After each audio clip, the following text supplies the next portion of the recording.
libota ya nzambe ya mokili mobimba misio oyo nkola atindaki biso na se na moi ezali kaka kotombola ye boya totumbela ye liboke ya masanzoli.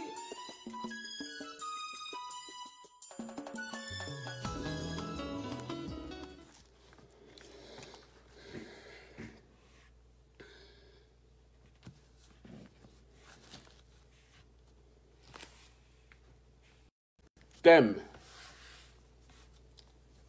qui s'intitule « Pourquoi mes prières ne sont-elles pas exaucées ?» Bien-aimés, vous le savez très bien que je vous avais dit, ce thème constitue une clé pour tout un chacun de nous, pour tout être vivant. Celui qui a besoin que ses prières soient exaucées et soient écoutées, et pour se trouver une solution, une réponse adéquate, devrait, bien aimé, se référer ou encore se ressourcer à ces enseignements et à ce thème que le Seigneur lui-même nous a donné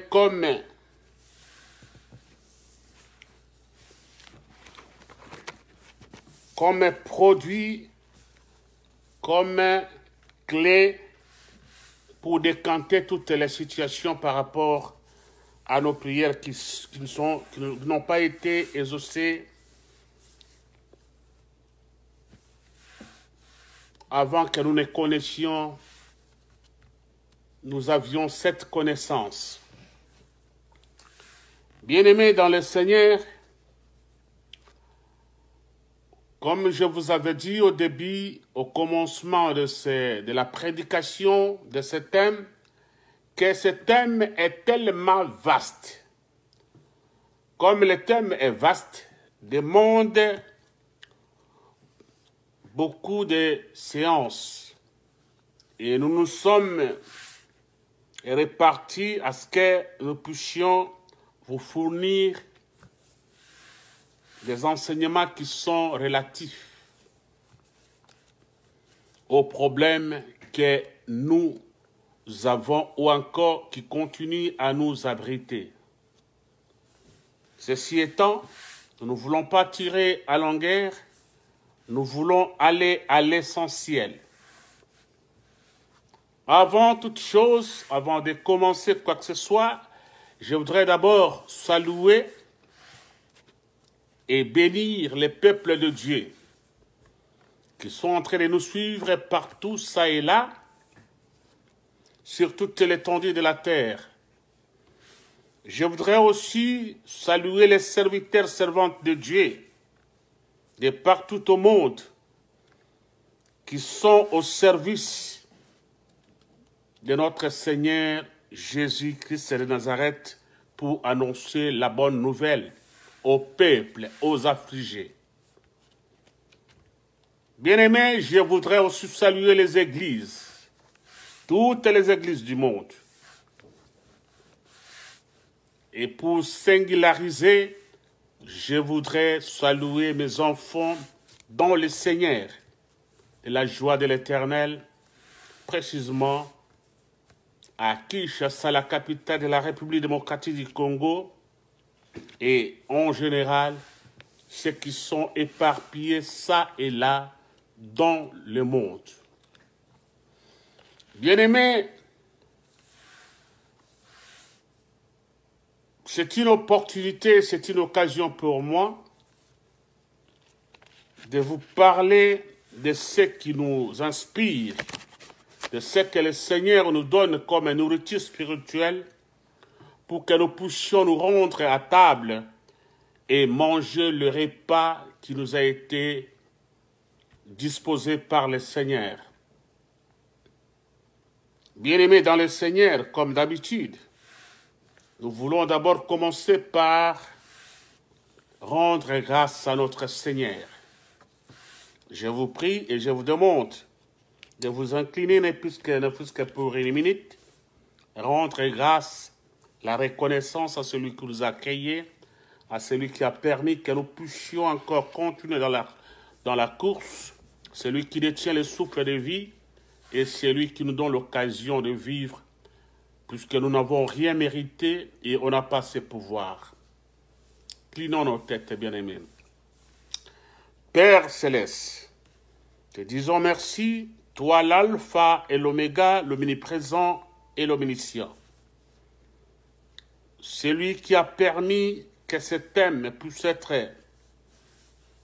enseigné, prêché par ton serviteur que tu as choisi et par la bouche que tu as voulu utiliser pour que ton peuple reçoive. Ainsi dit l'Éternel. Merci Seigneur pour cette occasion, pour cette opportunité, pour cet amour combien infini que tu déverses toujours dans la vie de tout un chacun de nous. Te prions, Père, ce moment, que nos cœurs, les cœurs de tes enfants, partout se trouvent dans le monde, soient disposés pour recevoir ces messages. Père, te demandons que ton onction nous habite, que ton esprit puisse être manifeste dans notre vie et que ce qui sortira de ma bouche, puisse venir de toi. Et que les mois disparaissent, c'est la gloire de ta puissance puisse se manifester et faire vivre une onction qui vient particulièrement fraîche de ton trône de gloire. Merci, Papa, pour ces moments combien propices. Merci pour ton sang que tu as déversé sous la croix de mon Golgotha. Merci pour le Saint-Esprit qui nous guide, qui nous enseigne, qui nous oriente. Merci, Papa, pour tes enfants qui reçoivent cette parole. Laisse, Papa, que cette parole soit une semence qui soit sémée dans une terre bien planie pour que ça puisse porter du fruit. Merci, Jésus, toi qui es Dieu, qui restera Dieu. Laisse, Papa, que ton sang nous couvre et nous rend invisibles contre les attaques du diable. Que nous soyons, Seigneur, une flamme de feu. Pour cela, Papa, qui cherche à nous créer des problèmes et nous mettre les bâtons sous les roues. Que ceci soit uniquement, tout soit uniquement pour ta seule gloire, dans le nom merveilleux de ton nom, Jésus. Nous avons ainsi prié, disons Amen. Bien-aimés, disons Amen. Nous disons tous Amen et glorifions le Seigneur pour ce moment qu'il nous accorde, pour ce temps qu'il permet que nous puissions parler encore davantage de son nom. Bien-aimés, la semaine, les mercredis passés, nous avons parlé, désarticulé, nous avons développé 3 points. Il s'agissait pour ce mercredi de point 5, point 6 et point 7 de nos préoccupations. De 9 préoccupations que nous devons mettre en exergue pour que nos prières soient exaucées. Bien-aimés, le 5e point, nous avons parlé pourquoi une prière soit exaucée. Pour qu'une prière soit exaucée, il lui faut que celle-ci rencontre au préalable la volonté de Dieu. Nous avons développé ce 5e point, bien-aimés. Nous avons parlé en long et à large concernant ce point. Et ceux qui étaient avec nous, et ceux qui ont suivi même en différé, les messages, et ceux qui se réfèrent aussi, et qui se donnent le temps d'aller visiter notre page YouTube, Papa André Chabani officiel, sont à la page et suivent à la lettre ces enseignements, et je suis sûr qu'ils mettent aussi en application pour trouver une sortie pour leurs problèmes. Et nous bénissons le Seigneur pour ça. Nous avons aussi développé le 6e point. Notre 6e préoccupation fut ceci: un enfant de Dieu doit être doit être patient dans ses prières. Nous avons parlé, nous avons décortiqué et nous avons démontré de quoi nous devons nous déménager et forcer pour que nous puissions obtenir une réponse à notre problème. Bien-aimés, nous avons aussi parlé de notre septième point. Notre septième point dont on a parlé de l'amertume dans le cœur est un obstacle majeur à la prière. Nous avons développé l'amertume. C'est quoi l'amertume? Pourquoi l'amertume va constituer un obstacle pour tout un chacun de nous, pour nos prières, pour que nous ne puissions pas obtenir une réponse à notre demande. Nous avons tout développé, bien-aimés. Si vous avez besoin, si vous avez raté l'opportunité, je vous prie et je vous conseille d'aller visiter notre page YouTube Papa André Chabani officiel. De là, bien-aimés, vous trouverez tous nos enseignements, tous nos directs sont affichés dans notre page YouTube et vous ne serez pas déçus, vous serez au contraire ressourcés et bien équipés pour que vous puissiez vivre une vie d'un homme et d'un enfant de Dieu comblé. Bien-aimés, aujourd'hui, les mercredis d'aujourd'hui, bien-aimés, ce jour, nous allons clôturer et nous voulons clôturer notre prédication, notre thème. Pourquoi mes prières ne sont-elles pas exaucées? Aujourd'hui, c'est la dernière semaine, c'est la deuxième dernière semaine, et c'est le dernier mercredi que nous allons, bien-aimés, clôturer cet enseignement, cette prédication, ce thème. Il s'agit de notre huitième préoccupation. Notre huitième préoccupation, bien-aimés, qui s'intitule ceci.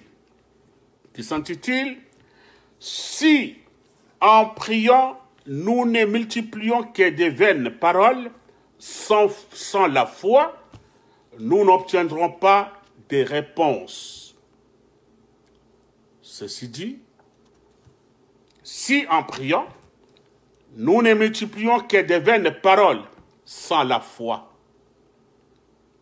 nous n'obtiendrons pas de réponses. Bien-aimés, à chaque fois que vous avez besoin de prier, à chaque fois que vous vous mettez à prier, bien-aimés, il faut savoir contrôler vos paroles. Il faut savoir bien placer les mots. Il faut savoir à qui vous vous adressez. Si vous le faites, bien-aimés, vous multipliez les paroles, de vaines paroles, qui ne servent à rien devant le Seigneur. Croyez-moi, bien-aimés, vous serez à côté de la plaque. Vous serez à côté de la plaque, puisque vos paroles ne sont pas accompagnées de la foi. Puisqu'il est dit dans la parole de Dieu, la foi vient de ce qu'on entend, et ce qu'on entend vient de la parole de Dieu. Bien-aimé, si tu as la foi, tu vas vivre des choses que l'œil n'a jamais vues et que l'oreille n'a jamais entendues. Si tu as la foi. Puisque la foi est capable de surmonter, de déplacer les montagnes. La foi. La foi, bien-aimé, vous donne ce que vous avez besoin. Là, dans la foi, lorsque tu te mets à parler et que vous ne mettez pas, vous ne glissez pas de vaines paroles, bien-aimé, le Seigneur va vous écouter et va répondre positivement à votre requête. C'est cela, bien-aimé. C'est tout simplement ça. Il faut faire, à chaque fois que vous voulez prier, éviter de glisser de vaines paroles. De vaines paroles telles que le Seigneur, si tu me bénis, je vais maintenant m'occuper, par exemple, des femmes prostituées. Je veux organiser, par exemple, des ateliers de tel ou tel secteur qui n'honore pas la gloire de Jésus. Si vous me bénissez, Seigneur, je serai la première personne à avoir plusieurs femmes. Si vous me bénissez, je serai la première personne qui va faire de n'importe quoi, de n'importe comment se comporter de la manière indécente. Bien-aimé, lorsque tu te mets à glisser des paroles qui ne collent pas avec la parole de Dieu, croyez-moi, bien-aimé, votre prière n'est pas accompagnée avec la foi. La foi, c'est quelque chose qu'on imagine, c'est-à-dire on croit que Jésus-Christ m'écoute. Jésus-Christ est le seul et l'unique que je dois servir. Jésus-Christ est celui qui reçoit ma prière. Jésus-Christ est celui qui donne solution à mon problème. Jésus-Christ est la résolution à toute ma situation. Lorsque tu as cette reconnaissance, bien-aimé, auprès du Créateur, auprès de l'invisible, auprès de celui qui nous accorde de vivre, celui qui détient notre souffle de vie, celui qui dit mot et la chose s'accomplit. Bien-aimé, lorsque tu places des mots, lorsque tu places une bonne parole et que tu mets toute parole vaine à côté, bien-aimé, tu auras une solution puisque tu vas le faire dans la foi. Et n'oubliez pas, dans la foi, Abraham, lorsqu'il a été appelé par le Seigneur, Abraham ne connaissait pas là où il va aller, là où il va habiter. Il ne connaissait pas le pays, il ne connaissait pas la route. Il n'avait aucune information sur l'endroit qu'il devrait aller. Mais il avait tout simplement que la foi, que le Seigneur, le Créateur des choses visibles et invisibles, m'a parlé, m'a dit de me déplacer, puisqu'il veut faire de moi un grand personnage, il veut faire de moi une référence, il veut faire de moi son ami, il veut faire de moi un projet surnaturel. Et je suis sûr, comme il est Dieu, Dieu ne ment pas, Dieu ne se répand pas, il va le faire. Abraham a obéi tout simplement. Et lorsqu'Abraham a obéi dans la foi, puisque la foi, c'est voir en amont. Tu crois que c'est déjà, lorsque je parle, lorsque je prie, c'est déjà, ce que je demande, je l'ai déjà reçu. Je l'ai déjà entre mes mains. C'est ça la foi. Anticiper les choses. C'est cela la foi, bien-aimé. Ça lui voit la chose avant que cela ne puisse être palpable. Voir des choses qui sont dans l'invisible et venir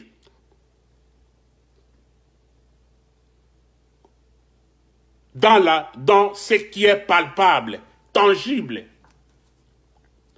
C'est cela la foi. Une démonstration des choses qu'on ne comprend pas.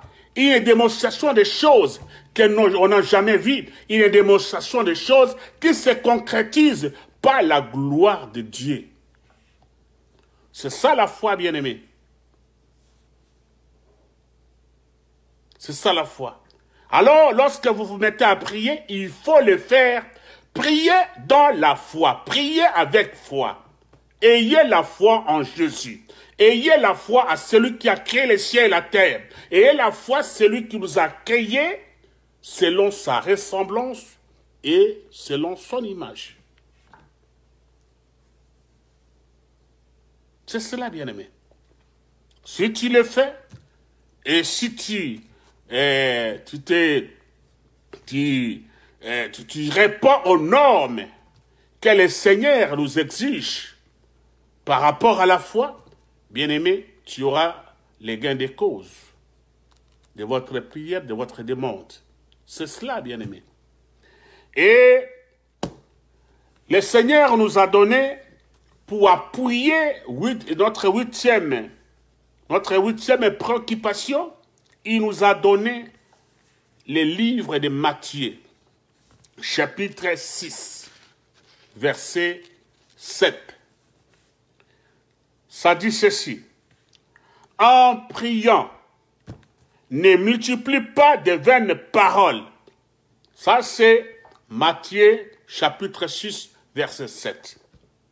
Il nous conseille, en priant, ne multiplie pas de vaines paroles. Il faut contrôler les paroles lorsque vous priez. En priant, ne multiplie pas de vaines paroles comme les païens qui s'imaginent qu'en force de paroles, ils seront exaucés. Puisque les païens croient, lorsqu'ils ajoutent, ils multiplient les paroles devant le Seigneur, à force de multiplier les paroles en vain, qui sont en vain, les seigneurs pourront influencer la décision du Seigneur pour que leur prière soit exaucée. C'est taper à côté de la plaque, bien-aimé. Le Seigneur n'a pas besoin de multiplication de paroles. Le Seigneur n'a pas besoin de paroles de vaines. Le Seigneur a besoin d'une parole qui se prononce dans la foi. Le Seigneur Jésus, si tu me bénis, je sais que tu m'écoutes, je sais que tu es devant moi, je sais que tu sais que je parle. Tu es en train de m'écouter et tu vas exaucer. J'ai la foi que ça va s'accomplir. Une fois que vous me bénissiez bien le Seigneur, mon Dieu, je vais m'occuper de ton église. Je serai le premier partenaire de l'église. Je serai le premier partenaire qui va contribuer dans l'évangile. Bien-aimé, lorsque le Seigneur trouve son intérêt et que vous avez utilisé la foi, bien-aimé, le Seigneur vous bénit et vous donne dont il est question. Pour que vous soyez partenaire comme vous l'avez souhaité, et le Seigneur va déverser des bénédictions, des finances et de toutes sortes matérielles pour que vous puissiez être comblés et commencer à soutenir l'évangile. Il ne va pas se tromper, il va le faire. N'oubliez pas, bien-aimés, que les seigneurs sonde les cœurs et les reins. Avant que les seigneurs puissent vous bénir, bien-aimés, je vous avais dit, nous avions parlé d'un autre point. Il faut user de la patience. Parfois, il faut user de la patience. Le Seigneur est en train de tricoter ta vie, est en train de voir, peut-être, chercher comment vous accorder une autre dimension de vie que vous n'aviez pas avant. Pour vous permettre à surmonter des épreuves, pour vous permettre à marcher selon les voies tracées par lui-même. C'est cela. Il y a des choses que le Seigneur lui-même connaît. Je sais, si une fois j'ai béni mon enfant, si j'ai béni celui-ci, avec telle multitude de bénédictions, tel déversement de bénédictions, peut-être il peut être dévié et chercher maintenant lui-même vous remplir d'une foi triomphante, vous remplir des connaissances de la parole et vous permettre à ce que vous ne puissiez pas dévier les dons ou encore les bénédictions que lui va vous déverser. C'est cela, bien-aimé. Ça, c'est le point, la huitième préoccupation que nous venons de développer ici. Bien-aimé, notre neuvième préoccupation, c'est quoi? Notre neuvième préoccupation s'intitule « Priez au nom de Jésus ». À chaque fois que vous voulez prier, bien-aimé, référez-vous du nom de Jésus. Faites référence. Faites-vous référence du nom de Jésus. Si vous le faites, bien-aimés, puisque Jésus constitue le pont entre le Père et nous autres. Aucune chose ne peut l'échapper. Il est à côté, assis à côté du Père pour intercéder et plaider pour notre cause. Mais aucune chose ne peut échapper Jésus. Lorsque vous priez au nom de Jésus, Jésus va se rendre compte que celui-ci me reconnaît. Il reconnaît que je suis le Sauveur. Je suis l'unique. Et je suis celui qui s'appelle Jésus. C'est cela, bien-aimé. C'est cela. Et lorsque tu es celui-là qui se réfère du nom de Jésus, écoutez ce que nous dit la parole de Dieu. Bien-aimé, c'est le son qui nous rassure, qui nous assure que nos prières sont faites selon la volonté de Dieu et pour sa gloire. C'est le son qui nous assure que nos prières sont faites selon la volonté de Dieu et pour sa gloire. Nos prières devraient avoir le sceau du nom de Jésus. Vos prières, mes prières, devraient avoir le sceau. Le nom de Jésus constitue le sceau. C'est-à-dire un visa. C'est-à-dire un laisser-aller. C'est-à-dire une autorisation. C'est-à-dire une permission. C'est-à-dire une acceptation. Lorsque tu as le nom de Jésus, le sceau du nom de Jésus, dans toutes vos prières, bien-aimés, vos prières seront à la gloire de Dieu et pour sa seule gloire. Et c'est en ce moment-là, bien-aimés, lorsque la volonté de Dieu se manifeste en vous, la volonté de Dieu se manifeste dans toutes vos demandes, le Seigneur sera glorifié et vous aurez le gain de cause, c'est-à-dire la réponse à vos prières. C'est cela, bien-aimés. C'est tout simplement ça. Ne cherchez pas à gauche ni à droite. N'allez pas puiser je ne sais où. Mais c'est simple. C'est le sceau, le nom de Jésus constitue le sceau de nos prières. Le nom de Jésus constitue la clé de nos bénédictions. C'est cela, bien-aimés. Et on continue notre lecture. Ce nom a la puissance de vaincre Satan, l'ennemi, et toutes ses armures. Le nom de Jésus, bien-aimé, lorsque tu utilises dans tes prières, ce nom a une puissance qui ébranle le monde des ténèbres, Satan et ses acolytes, et ses compagnons, même ses armures, ses armes, ne supportent pas le nom de Jésus. Le nom de Jésus est au-dessus de tout nom.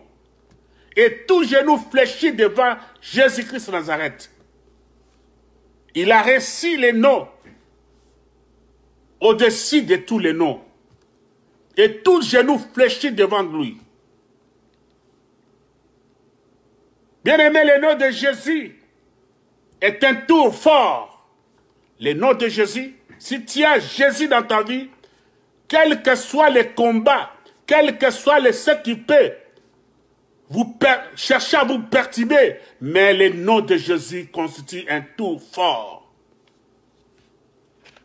Rien ne peut s'attaquer au nom de Jésus, du nom de Jésus.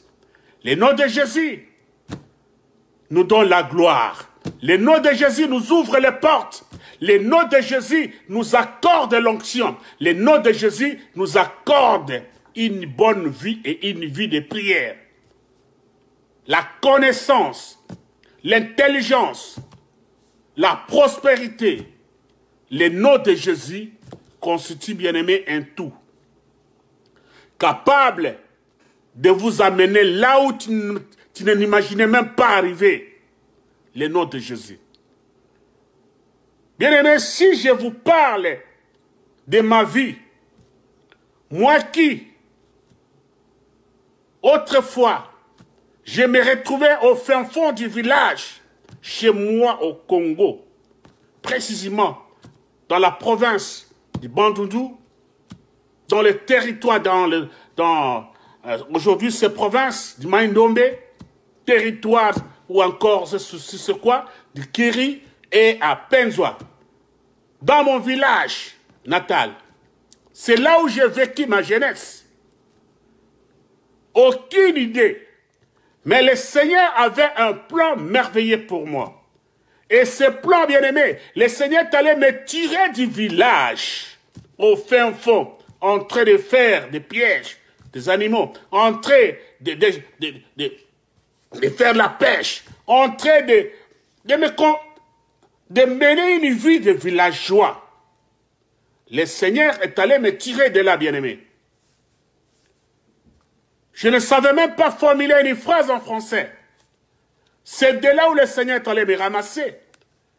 Il m'a ramené, bien-aimé, à Kinshasa.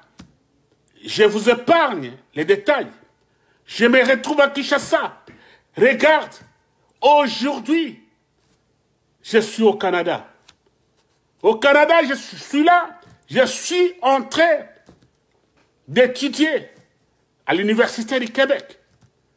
Je venais d'accrocher mon premier diplôme en administration des affaires, 3 ans. Et maintenant, je continue la course, puisque j'ai besoin de connaissances pour renchérir mes compétences, afin de travailler dans l'œuvre de Dieu. Puisque le Seigneur m'a appelé, mon épouse et moi, et nous a attribué une mission. Et cette mission, nous devons l'accomplir avec beaucoup de précision. Et cette vision a besoin de compétences. C'est une des raisons que le Seigneur a permis de m'amener ici, de m'amener ici au Canada, pour que je vienne étudier, me ressourcer, renforcer mes connaissances, les compétences, les habiletés, afin de mener à bien la mission qui nous a confiée mon épouse et moi. Souffrez, bien-aimé, le Seigneur est merveilleux. Il est capable de te donner ce que toi tu ne croyais pas. Là où tu n'imaginais pas arriver, le Seigneur est capable de te mener et de te faire vivre la réalité. Qui pouvait s'imaginer, moi, au village, en train de faire la pêche, des pièges, des animaux. Aujourd'hui, venir étudier dans des grandes universités du monde. Bien-aimé, le Seigneur est grand et il est merveilleux. Puisque j'avais la foi, mon épouse et moi, on savait très bien qu'avec le Seigneur, qu'avec Jésus, nous pouvons aller loin, loin, plus loin même, que personne ne pouvait s'imaginer. Nous voilà, aujourd'hui, bien-aimés, en train de vous parler en français, en train de prêcher en français, en train, bien-aimés, de continuer à étudier à l'Université du Québec. Je vous dis que le Seigneur est merveilleux pour tout un chacun de nous. C'est question de vous accrocher à la parole de Dieu avec acuité et détermination. Savoir ce que tu cherches avec le Seigneur. Si tu le fais, bien-aimé, le Seigneur est fidèle à ceux qui lui sont fidèles. Je voulais tout simplement vous faire glisser cette petite partie. Ce n'est qu'une partie infime de mon témoignage. Nous aurons le temps, comme je vous l'avais dit autrefois. Le Seigneur nous permettra à ce que nous puissions vous parler de notre passé et de notre cheminement avec lui. Bien-aimés, que le Seigneur vous bénisse. C'est ici la fin de notre thème. Pourquoi mes prières ne sont-elles pas exaucées? Je vous prie de consulter notre page YouTube, Papa André Chabani officiel. Vous trouverez tous mes messages là-bas. Toutes les prédications, vous allez les trouver et ressourcez-vous.